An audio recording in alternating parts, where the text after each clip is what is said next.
If there's one thing we know about Donald Trump, it's that he not only loves getting away with wicked behavior, but he also enjoys flaunting it when he does so.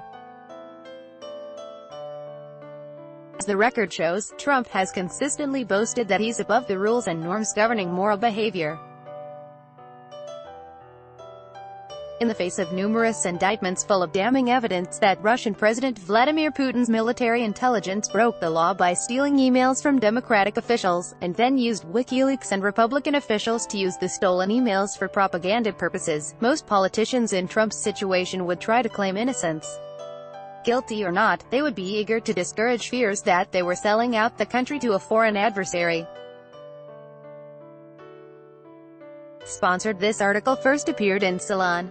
Not Donald Trump, however. The president spent the past few days defiantly rubbing our noses in his undeniable support for Vladimir Putin's efforts to undermine democratic states and international peacekeeping efforts. Trump used his trip to attack NATO and called the European Union a foe, while using Twitter to claim that the allegations of election interference are a rigged witch hunt, and painting Russia's government as an innocent victim. He doubled down on this strategy during Monday's joint press conference with Putin, where the two leaders offered a unified front of obviously false denials of Russia's crimes against Americans.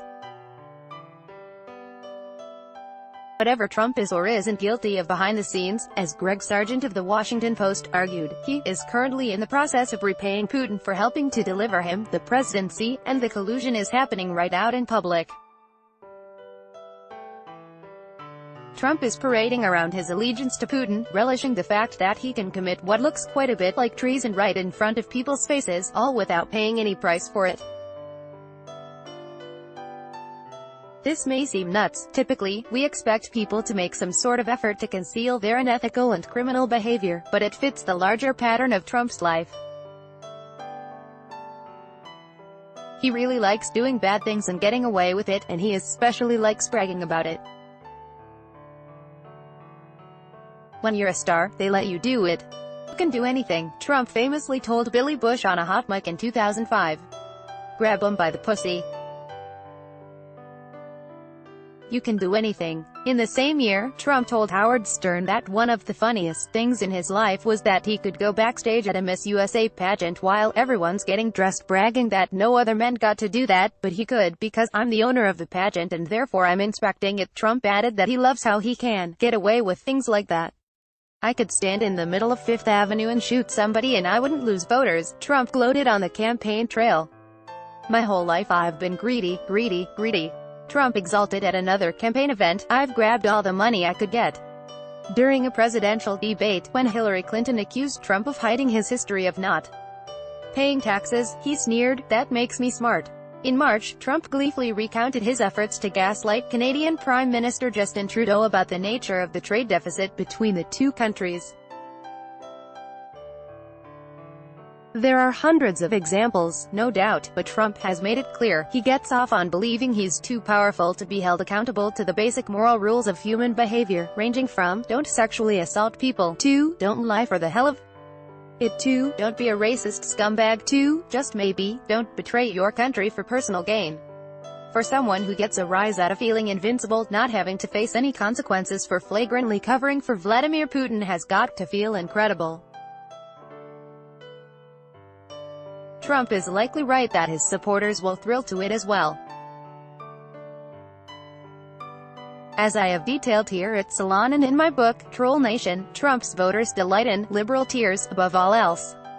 It's hard to argue that smiling upon an authoritarian leader of a hostile foreign power who used criminal actions to subvert democracy to hand the White House over to a reality TV star whose main interest is getting rich off taxpayers is not, objectively speaking, an excellent route to extracting the most delicious of liberal tears. Trump himself has framed his Russia love in these terms, calling it politically correct, the favorite term of dismissal on the right, to object to the Russians violating international law by invading and annexing Crimea, which was part of another sovereign nation. Trump is really feeling himself, and his power to betray his own country in favor of pleasing Putin, and for good reason. His feeling of invincibility is backed up by a Republican Party that will, indeed, reject any real accountability for Trump no matter what he does. Sure, a few Republican politicians have offered mealy-mouthed expressions of disappointment that the president is openly siding with a man accused of subverting American democracy. Is there any doubt that they will turn around and reward his gloating betrayal by supporting his agenda while refusing to take any actions against him? Their party has sold the country out to American billionaires for so long that selling out to Russian oligarchs isn't really much of a leap, it appears. Trump doesn't always flaunt his evil behavior. He is smart enough to know to play dumb or innocent when he could really get in trouble, but when he knows full well he's going to get away with it, he enjoys a strong bout of public gloating. And he's going to get away with it as long as Republicans remain in charge, which is why he's shoving his betrayal of America in our faces. Remember, when you're a star, they let you do it.